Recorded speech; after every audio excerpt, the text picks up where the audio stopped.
कहानी की शुरुआत होती है एक पुराने शहर के खंडहर में, जहां माइलो नाम का एक लड़का एक ड्रोन से बात कर रहा था। उसने कैमरा में देखते हुए कहा कि मैं इस पूरी दुनिया का आखिरी इंसान हूं। अगर तुम ये वीडियो देख रहे हो तो हमें भूलना मत। उसके हाथ पर एक निशान था जो उसे उस दिन की याद दिला रहा था जब सब कुछ बदल गया। फिर कहानी कुछ साल पहले जाती है। दुनिया तबाह हो रही थी, जंग, भूखमरी, नाइंसाफी हर तरफ थी। माइलो तब एक छोटा बच्चा था जो बिना व्हील चेयर के कहीं आ जा भी नहीं सकता था। वो इस वक्त न्यूयॉर्क में पढ़ाई कर रहा था। उसी वक्त अचानक रिकी नाम के एक आदमी ने देखा कि उसके फोन का सिग्नल चला गया। साथ ही एक जहाज बड़े अजीबोगरीब तरीके से उसके खेत के पास लैंड हो रहा था। तभी दुनिया भर में मशीनें फेल होने लगी, मोबाइल सिग्नल बंद हो गए, प्लेन्स इमरजेंसी लैंडिंग करने लगे और लोग बहुत ज्यादा डर गए थे। आसमान में धुंध छा गई और फिर अचानक एलियंस की ढेर सारी स्पेसशिप्स धूप को रोकने लगी, जिसके बाद पूरी दुनिया में हलचल मच गई। लोगों को अचानक ही अपने मर चुके रिश्तेदार दिखने लगे। ये सारे विजन्स एलियंस की वजह से आ रहे थे। इन एलियंस का लीडर था करालिन, जो पृथ्वी का सुपरवाइजर बनकर आया था। उसने कहा कि उनका मिशन है दुख, बीमारी और भूख को खत्म करना, एक नई दुनिया बसाना जिसमें कोई भी परेशानी ना हो। दिन गुजरते गए और एलियंस ने अपना वादा निभाया भी। पूरी दुनिया से जंग खत्म हो गई। लोगों ने हथियार गिरा दिए और आपस में गले मिलने लगे। पुराने दुश्मन भी अब दोस्त बन रहे थे। लेकिन दुनिया भर के ताकतवर लोग जिन्होंने जंगे करवाकर बहुत पैसा कमाया है, उन्हें ये सब पसंद नहीं आ रहा था। मसूरी में रिकी के अड़ोसी पड़ोसी बहुत परेशान थे, लेकिन रिकी ने कहा कि एलियंस अब तक सिर्फ मदद ही कर रहे हैं सबकी।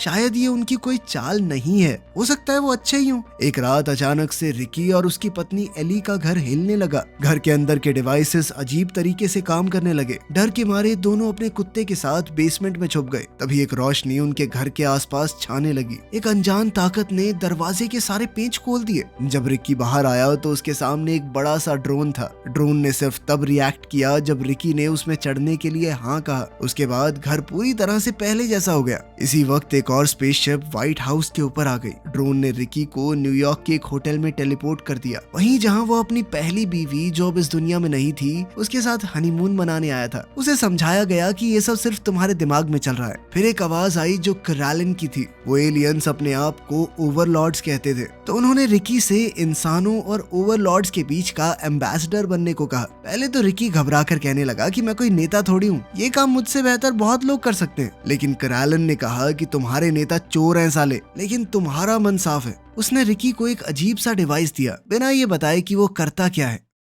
दूसरी तरफ एक माँ ने अपने बीमार बच्चे को एक स्पेसशिप की तरफ उठाया। कुछ देर बाद रिपोर्टर्स और सरकार के लोग रिकी के फार्म हाउस में पहुंच गए, जहां ड्रोन ने रिकी को छोड़ा था। पुलिस वालों ने उसे घेर लिया और कहा कि ये डिवाइस हमारे हवाले कर दो। जब रिकी ने मना किया तो उन्होंने धमकी दी कि अगर ऐसा नहीं किया तो अच्छा नहीं होगा तुम्हारे लिए। दूसरी तरफ एली इस पूरी वारदात को रिकॉर्ड करने लगी, ताकि रिकॉर्डिंग के चक्कर में पुलिस वाले कुछ गलत न करें। आखिरकार रिकी ने मजबूरन उन्हें वो डिवाइस दे ही दिया। वहीं दूसरी ओर ओवरलॉर्ड्स ने उस बच्चे को पूरी तरह ठीक कर दिया। कुछ घंटों बाद पूरी दुनिया से खबरें आने लगी कि चाहे कोई भी बीमारी हो जिसका कोई इलाज भी ना हो, धीरे धीरे सारी खत्म हो रही हैं। लोग अपने आप ही ठीक हो रहे हैं। रिकी को व्हाइट हाउस बुलाया गया, जहां उसने पूरी दुनिया को बताया कि उसे ओवरलॉर्ड्स ने अपना एम्बेसडर बनाया है। लेकिन रिपोर्टर्स के सवालों का जवाब ना दे पाने की वजह से रिकी नर्वस हो गया। जब उसने कहा कि करालिन दुनिया के सामने आने के लिए अभी तैयार नहीं है। जब उससे पूछा गया कि ये एलियनों का सरदार इतना अच्छा है तो दुनिया के सामने क्यों नहीं आता, तो उसने कहा कि अभी वो तैयार नहीं है, समय सही होगा तो आएगा। जब भी करालिन को रिकी से बात करनी होती, वो ड्रोन उसे ले जाता और रिकी को ऐसा ही लगता कि वो उस होटल में है। महीनों बीत गए और ओवरलॉर्ड्स ने भूखमरी और गरीबी जैसी परेशानियों को दूर कर दिया। रिकी का काम था सभी देशों के बीच में अच्छे संबंध बनाना। कुछ लोग अब भी एलियंस पर भरोसा नहीं कर रहे थे।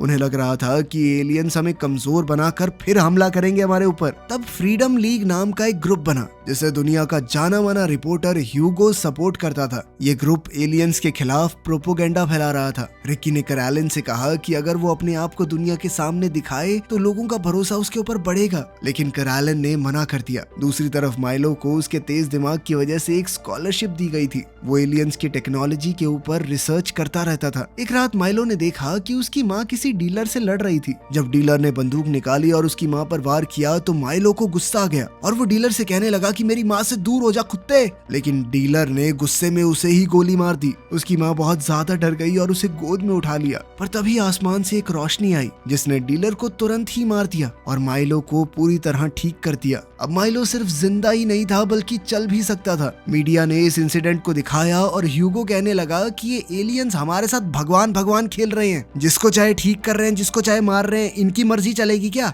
मसूरी में रिकी और एली के बीच झगड़ा हो रहा था क्योंकि रिकी एलियंस का एम्बेसडर बनने के बाद अक्सर गायब रहता। एली को समझ नहीं आ रहा था कि उन्हें शादी करनी भी चाहिए या नहीं। तभी रिकी को बाहर से कुछ आवाज आई और जब उसने बाहर जाकर देखा तो उसे किसी ने बेहोश कर दिया। जब वो होश में आया तो उसने देखा कि फ्रीडम लीग के लोगों ने उसे किडनैप किया था। उसे एक बेस में ले जाकर जेल में बंद कर दिया गया। अगले दिन ह्यूगो उससे मिलने आया और कहने लगा कि वो ओवरलॉर्ड्स के दिए हुए सभी गिफ्ट्स को तबाह करना चाहता है ताकि इंसान फिर से पावर में आ जाएं। लेकिन कैरलन ने किसी तरह पूरी दुनिया में ये सब कुछ लाइव दिखाना शुरू कर दिया। जब ह्यूगो ने रिकी को मारने का हुक्म दिया तो एलियंस ने टाइम को रोक दिया। एक ड्रोन आया और रिकी को उसी होटल में ले गया। वहाँ पर उसकी मर चुकी पत्नी भी खड़ी थी। रिकी थोड़ा इमोशनल हो गया लेकिन वो समझ चुका था कि ये सब सिर्फ उसके दिमाग में है और एली के पास अपने घर वापस लौट आया।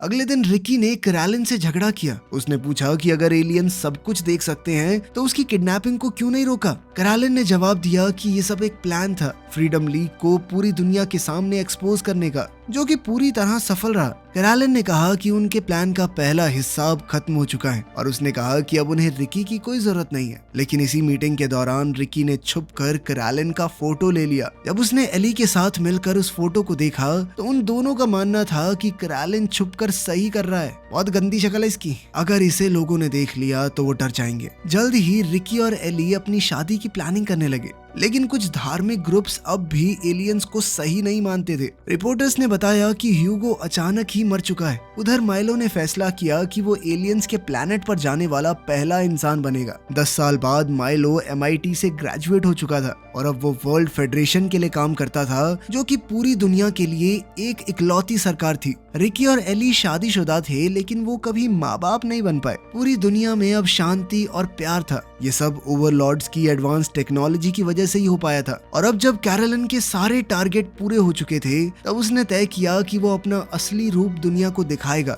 एक स्टेडियम में बहुत ही बड़ा इवेंट ऑर्गेनाइज किया गया। वहाँ एक स्पेसशिप लैंड हुई और 2 बच्चे भागते हुए कैरलन को लेने गए। लेकिन जैसे ही कैरलन बाहर आया सब चौंक गए। उसकी सूरत बिल्कुल डेविल जैसी थी। कुछ लोग तो उसे देखकर डर गए। लेकिन सब कुछ पहले जैसा ही चलता रहा। साल गुजरते गए, पृथ्वी अब एक जन्नत बन चुकी थी। ओवरलॉर्ड्स अपनी स्पेसशिप से इंसानों को बस देख रहे थे। दुनिया में कोई बीमारी नहीं थी, बिल्कुल शांति थी। लेकिन माइलो भविष्य के लिए काफी डरा हुआ था। अब कोई प्रॉब्लम ही नहीं थी तो लोगों को साइंस से कोई मतलब ही नहीं था। जल्द ही सारे स्पेस प्रोग्राम्स को भी बंद कर दिया गया, जिसके बाद माइलो की भी नौकरी चली गई। उसके बाद उसने अफ्रीका की एक रिसर्च फैसिलिटी में नौकरी ले ली, जहां उसकी मुलाकात रेचल से हुई। उन दोनों के बीच बनती भी बहुत अच्छी थी। एक रात रिकी ने देखा कि उसके घर के बाहर वही लाइट फिर से दिख रही थी। वो उस रोशनी को फॉलो करते हुए बाहर की तरफ गया और वहाँ कैरलन उसका इंतजार कर रहा था। कैरलन ने रिकी से माफी मांगी और एक बहुत बड़ा राज उसके सामने खोला।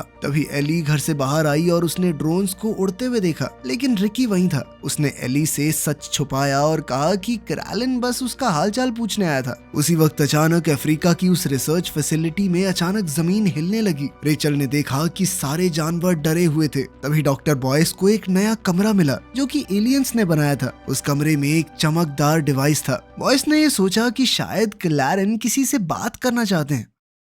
उसी रात अमेरिका के एक इलाके में टॉमी एक बुरे सपने के साथ उठा और देखा कि एक ड्रोन उसके घर के आसपास घूम रहा था। ड्रोन की रोशनी उसकी माँ एमी के पेट पर फोकस कर रही थी। ड्रोन चला गया लेकिन एमी ने जेक से कहा कि हमें बच्चों को बचाना होगा। फिर उसने टॉमी के बारे में पूछा। जेक गैराज में गया और टॉमी उसे वहीं मिला। जब जेक ने लाइट जलाने की कोशिश की तो लाइट में शॉर्ट सर्किट हो गया। टॉमी ने डरावने अंदाज में कहा कि सब कुछ खत्म हो जाएगा दोबारा शुरुआत होने से पहले। और जैसे ही जेक ने अपने बेटे टॉमी को बुलाने की कोशिश की तो टॉमी ने उसे इतना जबरदस्त धक्का मारा कि वो दीवार पर जाकर लगा। अगली सुबह जेक और एमी के बीच बहुत बहस हुई। जेक ने कहा कि टॉमी दिन भर से अजीब बर्ताव कर रहा है, उसकी आंखें ऐसी लग रही हैं जैसे वो मर चुका हो। एमी ने भी कहा कि वो अक्सर पेट में दर्द के कारण नींद में चिल्लाता है। कुछ दिन बाद उन्होंने काउंसलर पेरीटा को बुलाया। उनकी बातचीत के दौरान टॉमी ने उसे बताया कि उसे दुनिया तबाह होती हुई दिखती है, जैसे एक बहुत बड़ी आंख सूरज को ढक रही हो। उसके हिसाब से ये उसका कोई भ्रम नहीं है, बल्कि आने वाले कल की सच्चाई है। जब पेरीटा ने ज्यादा सवाल किए तो टॉमी को और भी आवाजें सुनाई देने लगी। वो बहुत डर गया और आखिर में उसने एक बच्चे के रोने की आवाज सुनी तो वो वहाँ से भाग निकला।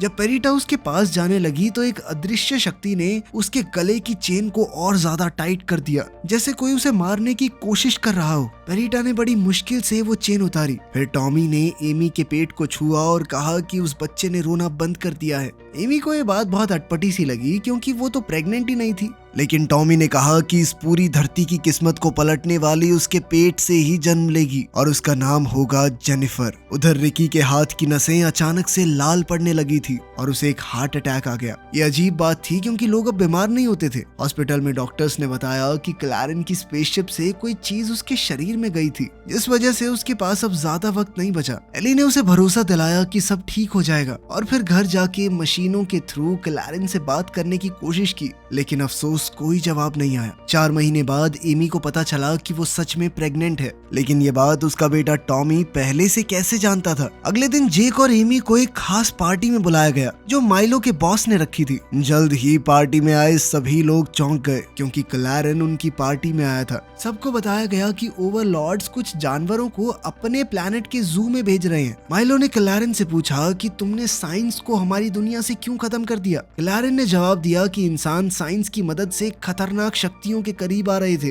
जिन्हें वो कंट्रोल नहीं कर पाएंगे। मौका मिलने पर क्लैरेन एमी को अपने साथ एक खास कमरे में ले गया और उसे बोर्ड पर हाथ रखने के लिए कहा। तब क्लैरेन ने उस जीव से बात की जो एमी के अंदर पल रहा था। उस रोशनी से आसमान में एक निशान बन गया। एमी ऐसी लग रही थी मानो किसी के वश में आ गई हो और टॉमी बोर्ड से निकल रही गाइड के सहारे छत पर गया और बोला, जेनिफर जाग गई। इतना कहते ही वो नीचे गिर पड़ा। क्लैरेन ने कहा कि एमी का काम पूरा हुआ, लेकिन उन्हें अब और लोगों की जरूरत होगी। उधर टॉमी जमीन से 2 फुट ऊपर हवा में तैर रहा था। जेक उसे देखते ही घबरा गया और गले लगा लिया। एमी भी भागकर अपने परिवार से मिली और सबने पार्टी छोड़ दी। रास्ते में एमी को बहुत दर्द होने लगा। दूसरी तरफ माइलो समझ चुका था कि क्लैरेन जिस रोशनी का इस्तेमाल बार बार करता है वो दरअसल उनकी एलियन लैंग्वेज है। उसने एक खास निशान बनाया और रिसर्च करने लगा। रेचल ने देखा कि माइलो उस निशान को सारे तारामंडलों से मिलाकर देख रहा था और आखिरकार उन्होंने हिसाब लगाया कि ये करीना सिस्टम नाम का एक तारामंडल है जो जरूर इन एलियंस का असली घर होगा। अगले दिन क्लैरेन फिर रिकी के घर आया। उसने रिकी को एक दवाई की बोतल दी और कहा कि ये तुम्हारी तबीयत ठीक कर सकती है। इस सब के बीच क्लैरेन ने एक खास राज की बात बताई। रिकी को नपुंसक किसी बीमारी ने नहीं बल्कि उसने खुद बनाया था। उसने कहा कि मैंने ये दया खाकर किया है तुम्हारे साथ, क्योंकि धरती का वक्त खत्म होने वाला है और जिन लोगों के बच्चे हैं उन्हें ज्यादा दुख पहुंचेगा। ये सुनकर एली गुस्से में चीखने लगी। अब उसने गुस्से में आकर क्लैरेन पर गोली ही चला दी। जमीन पर गिरते हुए क्लैरेन ने कहा कि मैं तो सिर्फ तुम्हें दर्द से बचा रहा था। रिकी को ये सब ठीक नहीं लगा और उसने वो वाली बोतल क्लैरेन को पिला दी जो तुरंत ही ठीक हो गया। दूसरी तरफ बॉयज को समझ आया कि क्लैरेन ने उससे जानवर इसलिए मांगे थे क्योंकि वो एक नई जगह बना रहा है, एक नई दुनिया।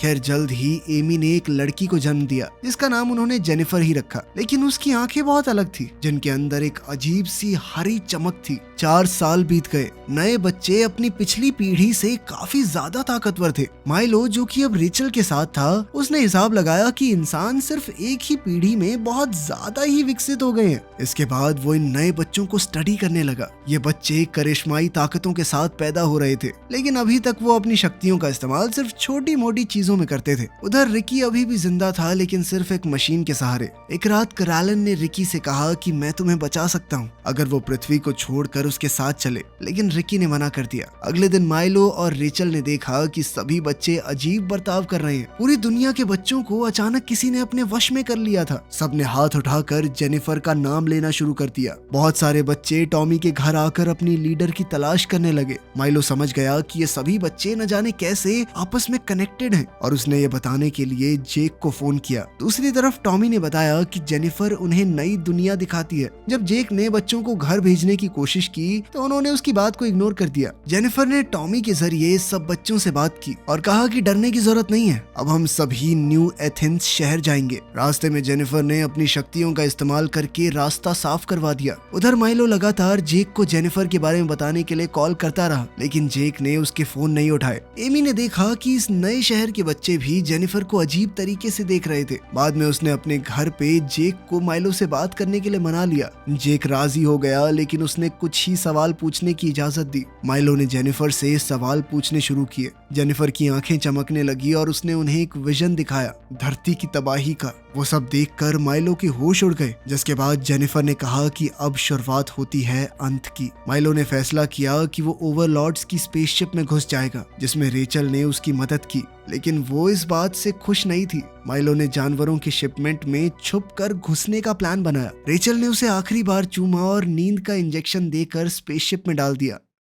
उधर रिकी अब बहुत ज्यादा दर्द में था। एली ने उसकी मदद करने की कोशिश की, लेकिन रिकी अपनी मर चुकी पत्नी का नाम ले रहा था। तभी रिकी अचानक से उसी होटल रूम में पहुंच गया जहां उसकी बीवी जिंदा थी। तभी उसे एली की आवाज रेडियो से सुनाई दी और वो समझ गया कि ये सब कुछ झूठ है। कैरोलिन ने कहा कि ये सब कुछ हमेशा के लिए हो सकता है, सब कुछ असली हो जाएगा, लेकिन रिकी ने मना कर दिया। उसने कहा कि मुझे असल जिंदगी ही चाहिए और वो एली के पास लौट गया। कुछ दिन बाद टॉमी का परिवार एक मूवी देख रहा था जब जेनिफर ने अचानक से कहा कि समय आ गया है। कैरोलिन ने सभी लोगों को बताया कि अब इंसान विकसित होने वाले हैं और सभी बच्चे सुपर ह्यूमन बन जाएंगे। उसने ये भी कहा कि अब धरती पर और बच्चे पैदा नहीं होंगे। उसके ऐसा कहते ही सभी प्रेग्नेंट औरतों के पेट से उनके बच्चे गायब हो गए। बच्चे हवा में उड़ने लगे, मानो उन्हें अपने परिवार वालों की चीख पुकार सुनाई ना दे रही हो। लेकिन टॉमी अभी भी जमीन पर था। जेक ने टॉमी को रोकने की कोशिश की, लेकिन टॉमी कहने लगा कि मैं सिर्फ आपको अलविदा कहने के लिए रुका था। इसके बाद वो भी हवा में उड़ गया। जेनिफर एक पहाड़ की चोटी पर थी। वो रोशनी के जरिए धरती की ताकत को खींच रही थी। उधर ओवरलॉर्ड्स की शिप में माइलो जाग गया। उसने खुद को दवाई दी और ओवरलॉर्ड्स ने उसका स्वागत किया।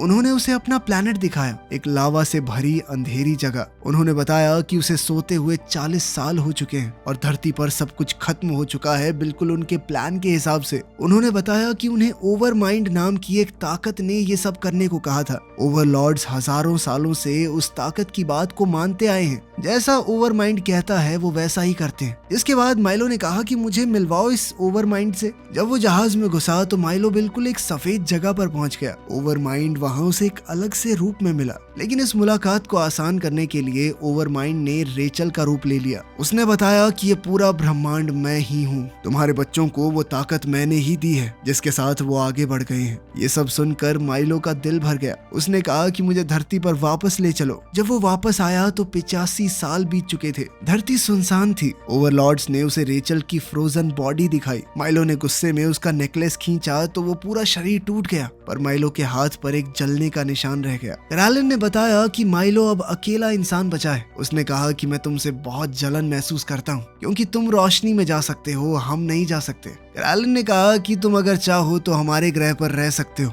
लेकिन माइलो ने कहा कि मैं वापस धरती पर जाकर एक रिपोर्ट बनाना चाहता हूँ, जो कि तुम्हारी मचाई तबाही के बाद की एक डायरी होगी। इसी के बाद हम कहानी की शुरुआत वाले सीन को देखते हैं, जहां माइलो ने वही रिकॉर्डिंग की और तब उसने देखा कि जेनिफर पहाड़ की चोटी के ऊपर थी और वो धरती की बची खुची ताकत को भी अपने अंदर खींच रही थी। जब जमीन टूटने लगी तो माइलो ने कैरोलिन से कहा कि इंसानी दुनिया का एक हिस्सा तो बचा लो। कैरोलिन ने उसके सामने उसकी सारी यादें एक फिल्म की तरह चला दी। उसके अच्छे पल, उसका प्यार, उसकी जिंदगी। एक पल के लिए माइलो खुश था, फिर अचानक धरती फट गई और एक तेज रोशनी के साथ सब कुछ खत्म हो गया। वीडियो पसंद आई तो लाइक कर देना, चैनल को सब्सक्राइब कर लेना। मिलते हैं अगली वीडियो में।